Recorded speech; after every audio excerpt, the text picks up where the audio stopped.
जैसे कोई कहता है आग है, आग है, तो वो उसका आग का सामान्य रूप है। आग इतनी है, इतनी जगह में है, ये आग का विशेष रूप है। केवल ज्ञानी को जो प्रतीत होवे चेतन आनंद आदि, सो वो आनंद का क्या है? विशेष स्वरूप है। तो ज्ञानी अज्ञानी का फर्क समझ में आ गया। आत्मा है, ये तो अज्ञानी भी बोलता ही रहता है। सर्वत्र आत्मा है, मैं हूं, ये सब बोलते रहते हैं कि नहीं? लेकिन मैं ही व्यापक ब्रह्म हूं, ये बोलना सबके मुद्दे की बात नहीं। केवल ज्ञानी को ही जो प्रतीत होता है वो चेतन आनंदिक सो विशेष रूप है। वही आत्मा का विशेष रूप है जिसका बोध ज्ञानी को हो जाता है। जो अधिक काल में अधिक देश में होवे सो सामान्य रूप होता है। अधिक काल में अधिक देश में, अधिक का मतलब है पूरे काल में, पूरे देश में, वो तो सामान्य रूप है। और न्यून देश में न्यून काल में होवे वो विशेष रूप है। यद्यपि आत्मा का स्वरूप ही चेतन आनंद आदिक है, इसलिए सत की तरह चेतन आनंदिक सर्वत्र व्यापक है। सत की अपेक्षा से चेतन आनंद आदिक को न्यून देश में और चेतन आनंद आदिक की अपेक्षा से सतरूप को अधिक देश में कहना बनता नहीं है। सत चित आनंद जो ये तीनों शब्द हैं, इसमें सत का नाम है। सत का नाम क्या है? है को सत कहते हैं। सत का ये जो विषय नहीं, और आभासित जो हो रहा है वो चित है। जो ज्ञान स्वरूप है वो चित है, और जो सुख स्वरूप है वो आनंद है। तो सारा का सारा मिलकर के जब विशेष रूप से हमको अनुभूत होता है, उसका नाम सच्चिदानंद है। इसलिए सतस्वरूप आत्मा का, सत रूप आत्मा का सामान्य अंश है। और चेतन और आनंद, चेतन और आनंद माने ज्ञान और आनंद, भास और आनंद आदि विशेष अंश है। ये कहना भी ठीक से समझ में ना आने पर ही होता है।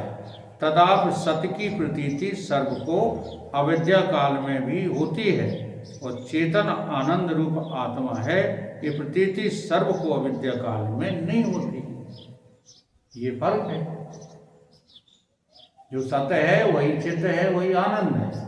लेकिन जब अविद्या आपकी समाप्त नहीं हुई, अविद्या का आपने जो है छेदन नहीं किया विद्या के द्वारा, तब तक सत आपको चित और आनंद के रूप में नहीं भासेगा। सत तो भासेगा, ये तो कहोगे कि मैं हूं, परंतु मैं परमात्मा हूं, ये तुमको नहीं भास सकता। मैं आनंद स्वरूप हूं, मेरे में सुख दुख लेस मात्र वो है नहीं, ये तुम्हें नहीं भास सकता। वो तो अविद्या के दूर होने पर ही भासेगा। यह प्रतीति सभी को अविद्या काल में होती नहीं, केवल ज्ञानी को ही होती है। अविद्या काल में चेतन आनंद, मुक्तता, शुद्धता भी है, परंतु प्रतीत नहीं होती। ये कह रहे अविद्या काल में भी चैतन्यता और शुद्धता मौजूद है, लेकिन अंतःकरण गंदा होने की वजह से हमें वो चैतन्यता और शुद्धता समझ में नहीं आती। कुछ ना कुछ वहां मिश्रण जो है समझ में आता रहता है, और उसी मिश्रण के जो है अधीन जब हम जीवन यापन करते हैं तो हम कहते हैं कि नहीं, केवल चेतन नहीं हो सकता, चेतन के साथ संसार तो है। जो संसार को प्राथमिकता देते हैं वो साधक भी नहीं है, ज्ञानी तो बहुत दूर की बात। भले ही हमें आपको अभी नहीं लग रहा, हाँ, कठिन परिस्थितियों में ये विषमता तोड़ना बहुत मुश्किल हो जाता है, लेकिन फिर भी गुरु की इस बात का विश्वास रखो कि संसार नाम की कोई चीज है नहीं। ये विश्वास जैसे जैसे आपका दृढ़ होता जाएगा वैसे ही वैसे साधना आगे बढ़ती जाएगी। अगर ये विश्वास दृढ़ नहीं हो रहा है तो फिर जीवन बेकार ही समझिए। इसलिए व्यवहार को प्राथमिकता देना साधक का परम कर्तव्य है कि वो बंद कर दे। साधक वही है भगवान का जो व्यवहारिकता को प्राथमिकता देना बंद कर देता है, न कि व्यवहार बंद कर देता है। इसकी जो है महिमा समझ में नहीं आ रही। व्यवहार बंद नहीं हो सकता, वो ही कभी हुआ ही नहीं है। तुम ज्ञानी हो जाओगे तब भी तो व्यवहार चलेगा, तुम करो या ना करो, व्यवहार बंद थोड़ी होगा। केवल तुम व्यवहारिकता को जो प्राथमिकता नहीं दोगे, देखो कितना बड़ा लाभ है उससे, तो तुम्हें जो है साधना काल में शांति का अनुभव होने लगेगा। और व्यवहार को प्राथमिकता दोगे तो बैठे साधना पे हो तो गड़बड़ सड़बड़ कहाँ मची व्यवहारिकता में। हाँ, जो व्यवहारिकता तुम शरीर से छोड़ के आए हो वो छोड़ नहीं पा रहे हो।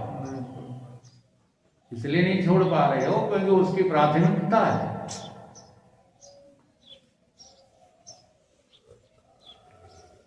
परंतु प्रतीत होते ही अविद्या काल में चेतन आनंद और मुक्तता शुद्धता है तो, परंतु प्रतीत नहीं होती, इसलिए अनहुए के समान ही है। अनहुए के समान ही है। आपको ज्ञान अभी हुआ ही नहीं है। ये अनहुआ संसार, जैसे अनहुआ संसार है ना, ऐसे ही ज्ञान भी जब तक संसार की प्राथमिकता में जी रहे हो, होते हुए भी नहीं हुआ, अनहुआ है। दुनिया कहने लगेगी ज्ञानी हो, ज्ञानी हो, बड़े विद्वान हो, हाँ, बहुत भीड़ पीछे रहती है, बहुत अच्छी व्याख्या कर लेते हैं, लेकिन अगर प्राथमिकता है इस चीज को, किसको, व्यवहारिकता को, तो अभी हुआ भी अनहुआ है। जैसे संसार के विषय में विचार करके देखो, अनहुआ है कि नहीं। संसार को अनादि जानते हो कि नहीं। संसार कहाँ से पैदा हुआ। एक दिन रामायण का प्रवचन चल रहा था, तो रामायण की व्याख्या रघुनाथ जी करते हैं अधूरी में, तो वहाँ एक प्रसंग आ गया। पंडित ने पूछा या नारद ने जो है दोष बताए कि जो पार्वती जी का वर है वो बिना बाप का है। कैसा है, बिना बाप का है। तो उस बात को वो स्पष्ट नहीं कर पाए। तो मैंने बाद में प्रवचन में लिया, इस ब्रह्मांड के तीनों लोकों में कोई भी देव, किन्नर, राक्षस, सुर, असुर, मनुष्य, जानवर बिना बाप को बता, देवता भी बता, कोई है?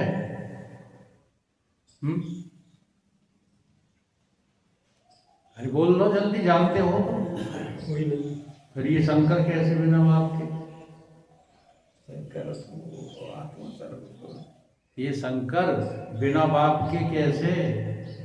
क्योंकि आप शंकर को देवता ही मानते हो, और हर देवता का कोई बाप है, शंकर के भी बाप हैं, लेकिन अब चूंकि वहाँ नारद जैसे महामुनि कह रहे हैं कि इसको जो वर मिलेगा कन्या को कैसा होगा, माता पिता हीन होगा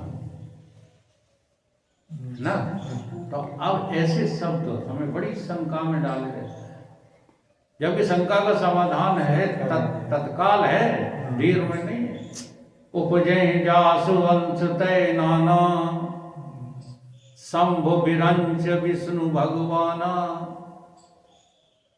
जा से शंकर उपजे हैं, ताई से उमा उपजी। जा से शंकर और उमा उपजे हैं, उसी से अब ज्यादा बढ़ाते नहीं, तुम उपजे।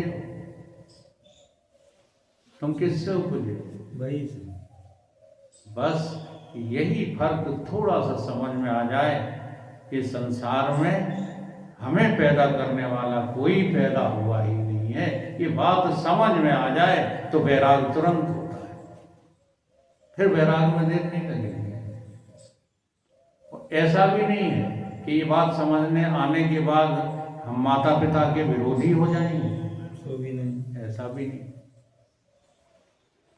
हम इस बात का जो है खंडन करने लगेंगे कि माता पिता कुछ नहीं होते। क्योंकि वेदांत बिना गुरु के कभी पढ़ना नहीं चाहिए, और हम लोग बिना गुरु के जो पुस्तकों का अध्ययन करते रहते हैं, उसी में मति हमारी जो है कैसी हो जाती है, भ्रमित हो जाती है। इस मति को भ्रमित मत करो। जब यहाँ कहा जाता है कि बिना बाप का है, तो वहां केवल है के लिए कहा जाता है, हुआ के लिए नहीं कहा जाता। तो जब तक आध्यात्मिक अर्थ तुम्हारी बुद्धि में नहीं होंगे, तुम जवाब नहीं दे पाओगे, व्यवहारिक अर्थ का भी जवाब दे नहीं पाओगे। इसलिए जब भी कथा करने बैठो, कथा पढ़ने बैठो, कथा सुनने बैठो, सुनाने बैठो, तो लक्ष्य में कौन होना चाहिए? आत्मा। जो अनहुआ आत्मा है वो। हुआ वाला लक्ष्य में होगा कि नहीं, हम तो उसी के प्रेमी हैं जो हमें इन आंखों से दिखा दे, तो कभी भी आपका जो अध्यात्म है वो उन्नतशील नहीं हो सकता। परंतु प्रतीत होता नहीं, इसलिए अनहुए के समान है। इस अभिप्राय से चैतन्य आनंद आदिक न्यून काल वृत्ति कहिए और सतरूप अधिक काल वृत्ति कहिए। अब तुम्हारी वृत्ति में जो चित और आनंद है वो थोड़ी देर के लिए तो आ जाता है। आंख बंद करो तो हम हैं ऐसा हमको ज्ञात भी होता है, आनंद हमारा ही है ऐसा हमको ध्यान में अनुभव भी होने लगता है, लेकिन ऐसा न्यून काल के लिए होने लगता है। जैसे अभी सत्संग में बैठे हुए हो तो इस समय ऐसा लगता है कि ये विद्या तो बहुत अच्छी है, और जैसे ही यहाँ से पीठ फेरोगे इस विद्या का कोई महत्व अंतःकरण में नहीं रहता। देखो, बुरा नहीं मानो, सही बात। आप जो व्यवहार में चिपक जाते हो वो यही न्यून काल कहलाता है। व्यवहार करो खूब, लेकिन जरा अपने को देखो, संभालो कि चिपके तो नहीं हो। ये जो व्यवहार में चिपक जाना है ना, यही बहुत बड़ी साधना में विघ्नकारिक शक्ति है। इसी का नाम माया है। माया विघ्न करती है। जब जब साधना करोगे तो माया विघ्न करती है। ये विघ्न साधक की पकड़ में आ जाए तो फिर सहज में आपकी साधना होने लग जाती है। सतरूप अधिक काल वृत्ति, और सतरूप जो होता है वो अधिक काल में रहता। तुम कहीं भी चले जाओ, कैसे भी माहौल में रहो, मैं हूँ ये तो लगते ही रहे, लेकिन मैं ब्रह्म हूँ जब किसी पे क्रोध आवे, जब काम वासना तुम्हारी अंदर से जगे, लोभ वासना जगे, तब ब्रह्म हो। समझ में आ रही बात कि नहीं? हर हाल में खुशहाल। तो जो हर हाल में मैं ब्रह्म हूं जिनको लगता है वही ज्ञानी होते हैं। कभी मैं ब्रह्म हूं, कभी तो फिर पिता हैं, पति हैं, व्यवहारिक हैं, ये ज्ञान नहीं होता। सतरूप अधिक काल में रहता है। इस रीत से सतरूप का और चित आनंद आदिकन का सामान्य विशेष भाव नहीं भी है, परंतु अल्प काल और अधिक काल में प्रतीत होने से सामान्य विशेष की तरह ये कारण भी है। आत्मा का सतरूप सामान्य अंश है और चेतन आनंदिक विशेष अंश है, और आत्मा इन दोनों से परे निर्विशेष है। एक तो सामान्य अंश हो गया जो आपको लगता है कि मैं हूं, ये आत्मा का चेतन का सामान्य अंश है। ठीक, फिर लगने लगता है कि मैं आभासित भी हो रहा हूं, मैं आनंद में भी लीन रहता हूं, ऐसा लगने लगता है, ये विशेष बात है। और आत्मा इन दोनों से परे है। हाँ जी, इसलिए जब हम आत्मा होते हैं तब फिर कोई साधना नहीं होती। निर्विशेष या सिद्धांत की भी हानि नहीं है। जो आत्मा में सामान्य विशेष भाव अंगीकार करे, देखो बाबा कोई बोला, इस सिद्धांत की भी हानि। जो आत्मा में सामान्य विशेष भाव अंगीकार करें तो निर्विशेष आत्मा है, इस सिद्धांत की हानि हो जाएगी। अगर आत्मा में ये दो चीजें अंश स्वीकार कर लोगे, विशेष और सामान्य, तो फिर व्यापक आत्मा की जो सिद्धांत में है उसकी हानि हो जाती है। सो सामान्य विशेष भाव अंगीकार किया नहीं, किंतु अविद्या से सामान्य विशेष की तरह प्रतीत होता है, इसलिए सामान्य विशेष भाव कहा जाता है। अविद्या काल में सामान्य विशेष भाव का वर्गीकरण किया जाता है, और विद्या काल में फिर वो सामान्य विशेष भाव भी समाप्त हो जाता है।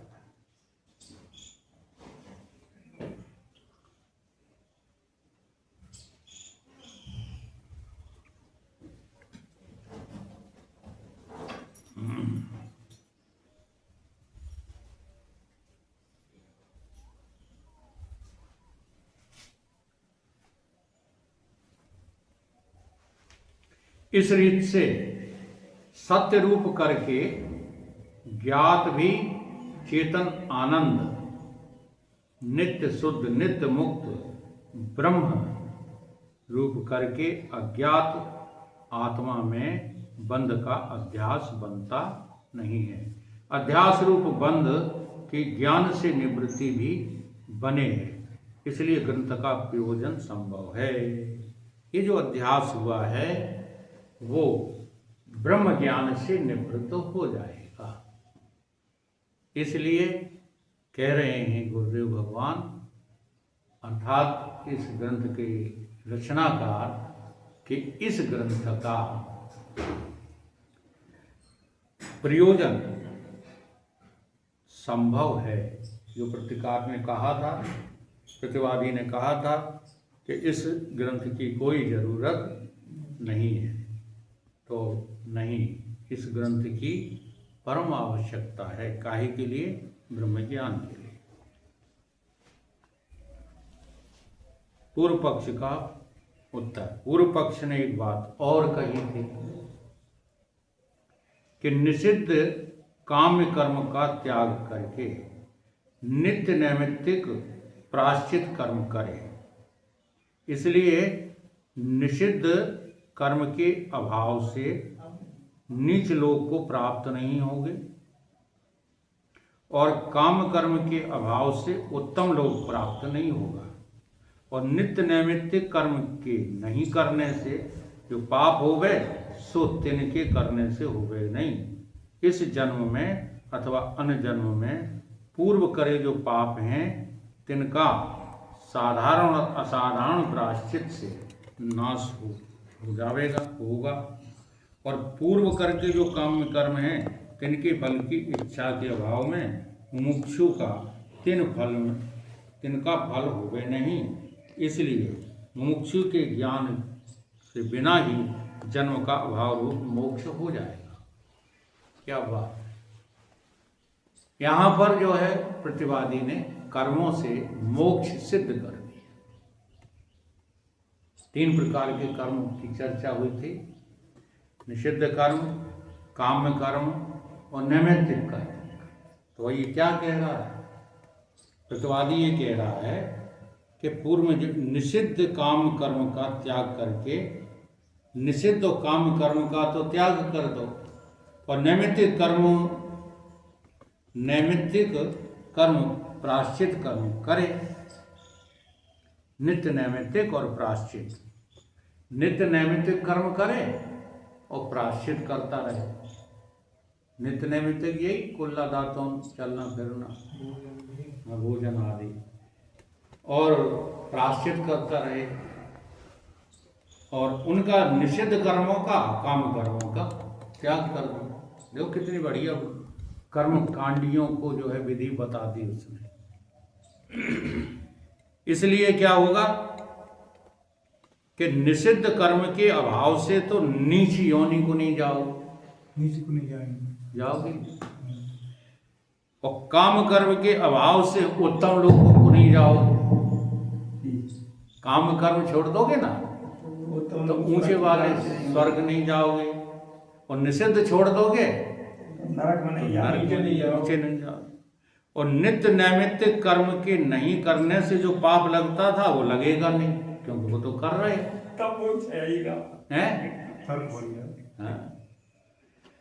सो तिनके करने से होवे नहीं।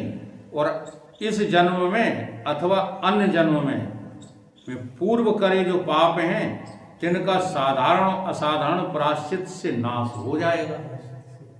अगर कोई पूर्व जन्म के पाप आप रह गए होंगे तो वो प्रायश्चित से कट जाएंगे। और पूर्व करे जो काम कर्म हैं उनके फल की इच्छा के अभाव से मुमुक्षु को तिनका फल मिलेगा नहीं। इसलिए मुमुक्षु का ज्ञान के बिना ही जन्म मृत्यु से छुट्टी मिल जाएगी। ये है कर्म के द्वारा मुक्ति। अगर आप करना चाहो मोक्ष प्राप्त कर्म के द्वारा तो इसकी बात मान लो। लेकिन ये इसमें जो है हम अपनी ओर से अभी व्याख्या नहीं कर रहे हैं, गुरुजी की व्याख्या नहीं कर रहे हैं, हम अपनी ओर से कह रहे हैं। इसका पालन करते करते हजारों जन्म बीत जाएंगे, सफल नहीं होगा। क्यों? क्योंकि एक अभी लहर जो है टूटी नहीं, तौलों उठी आई, और जैसे लहर समुद्र की तैसी कर्मण की दौड़। एक अभी टूटी नहीं, तौलों उठी आई। और बड़ी बड़ी कहानियां हैं देखो। तो जो कर्मवादी हैं वो अपने पक्ष में ले जाते हैं। भान प्रताप से दुष्कर्म हो गया, निषिद्ध कर्म हो गया, अब मुक्ति होना है तो बन गए रावण और कुंभकर्ण। भगवान को अवतार लेना पड़ा, है ना। फिर बुरे कर्म किए उन्होंने, निषिद्ध कर्म किए दोनों ने। भगवान आए, उनको मार दिया कि वे मुक्त हो गए। इस तरह अच्छे कर्म करो, भगवान तुम्हें मुक्त कर देगा। बड़ी जल्दी कहानी ये समझ में आ जाती है। आज इन्हीं कहानियों ने सत्यानाश कर दिया है। हाँ, देखो वो हो गए मुक्त के नहीं हो गए, सिद्ध कर दिया। अब इन कहानियों का अर्थ कुछ और ही है।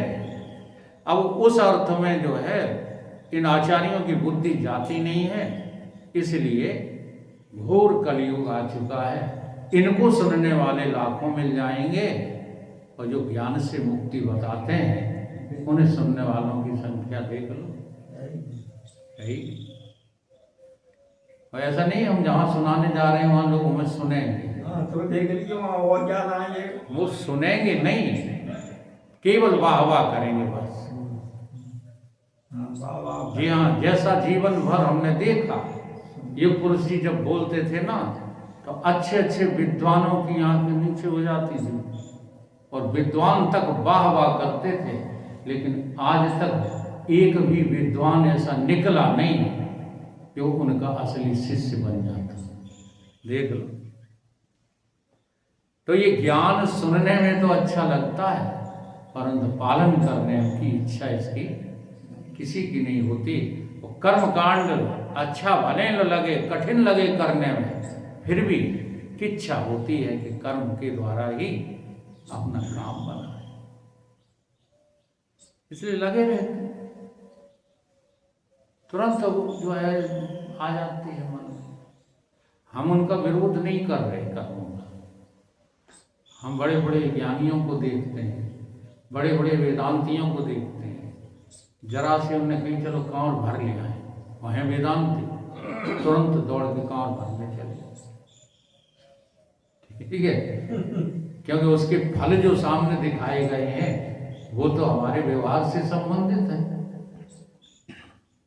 इस प्रकार से जो है इसका ये तर्क है कि कर्म के द्वारा भी मोक्ष हो सकता है, जो बिल्कुल गलत है।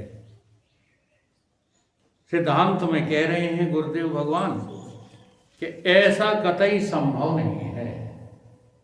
ऐसा करने से बार बार रिपीट करें, निषिद्ध कर्मों का, काम कर्मों का त्याग करने से, प्रायश्चित करने से तुमको मोक्ष मिल जाएगा, ऐसा संभव नहीं।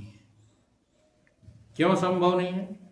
क्योंकि नित्य नैमित्तिक कर्म का भी स्वर्ग रूप ही फल है। जो नित्य नैमित्तिक करोगे ना उसका फल भी तो स्वर्ग ही है। ये सवेरे बाबाओं का जागना, तो स्नान कर लेना, ठीक है, बैठ करके जो है थोड़ा सा माला घुमा लेना, इन सब कर्मों का फल भी, क्योंकि इसमें टाइम जब दोगे ना तो आपका बेईमानी में टाइम नहीं जाएगा। नित्य नैमित्तिक कर्मों में जो आपका समय जाता है वो आपका निषिद्ध कर्मों से आपको बचा लेता है, वो काल बचा लेता है, तो उसका फल भी तो क्या है? स्वर्ग ही। ये वार्ता भाष्यकार ने युक्ति और प्रमाण से प्रतिपादन की है।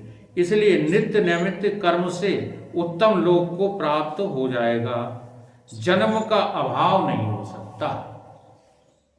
अगर नित्य नैमित्तिक कर्म करते रहे तो भी आपको जन्म तो लेना ही पड़ेगा। और नित्य नैमित्तिक कर्म का जो फल अंगीकार नहीं करोगे तो नित्य नैमित्तिक कर्म का बोधक जो वेद है वो निष्फल हो जाएगा। फिर वेदों ने नित्य नैमित्तिक कर्मों की इतनी बड़ी जो है बात वेदों में क्यों कही है? तो वेद निष्फल हो जाएंगे। नहीं बात समझ में आ रही? अगर इसका उल्लंघन करोगे नित्य नैमित्तिक कर्मों का, जैसे लोग समझते हैं नहाते नहीं, धोते नहीं, बास आ रही है शरीर में, वहीं पर मल कर रहे हैं, वहीं मूत्र कर रहे हैं, और पब्लिक कह रही है परमहंस है। परमहंस है कि पागल है? देखो विचार सागर में बात आ गई है। अब उस पागल को परमहंस कहे जा रहे हैं। उल्टे सीधे जो है काम धंधे करना शुरू कर देता है, तुम उसको वो परमहंस कहे जा रहे हैं। तो वो परमहंस नहीं होते हैं। नित्य नैमित्तिक कर्म का बोधक जो वेद है वो वेद का खंडन कर रहे हैं, वो वेद विरोधी हैं। हम वेदों को नहीं मानते, हम शास्त्रों को नहीं मानते, तो किसको मानते हो तुम? हम तो परमहंस ही को मानते हैं। ये परमहंस ही नहीं है।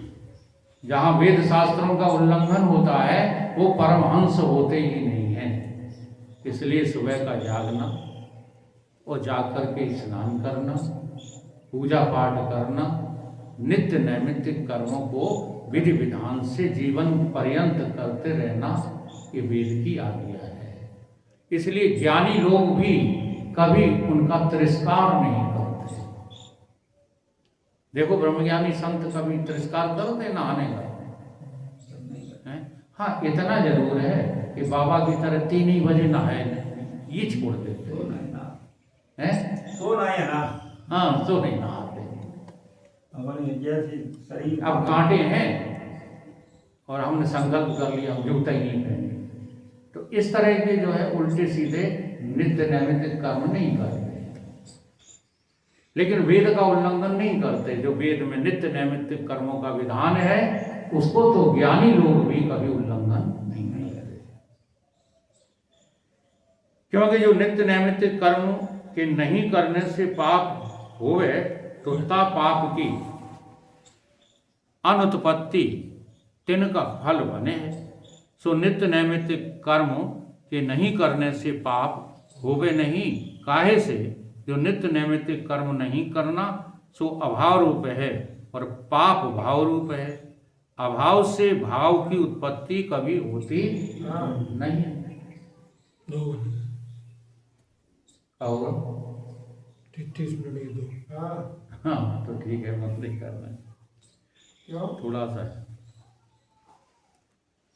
अभाव से भाव की उत्पत्ति नहीं होती, इसलिए नित्य नैमित्तिक कर्म की नहीं करने से पाप होते हैं, यह कहना बनता नहीं है।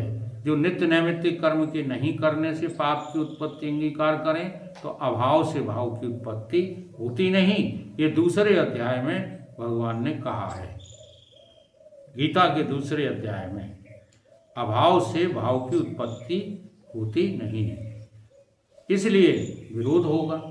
इसलिए नित्य नैमित्तिक कर्म के अभाव से भाव रूप पाप की उत्पत्ति बने नहीं। इस रीत से नित्य नैमित्तिक कर्म का पाप की अनुत्पत्ति फल नहीं है, किंतु नित्य नैमित्तिक कर्म से बिना भी पाप की अनुत्पत्ति सिद्ध है। इसलिए नित्य नैमित्तिक कर्म का जो स्वर्ग रूप फल अंगीकार नहीं करें तो कर्म निष्फल होवेंगे, और निष्फल जो नित्य नैमित्तिक कर्म हैं इनका बोधक वेद भी निष्फल हो जाएगा। इसलिए नित्य नैमित्तिक कर्म से भी स्वर्ग फल होता ही है। इसलिए नित्य नैमित्तिक कर्मों को कभी त्यागना नहीं चाहिए। आगे जो है सिद्ध करेंगे कि कर्मों से मुक्ति संभव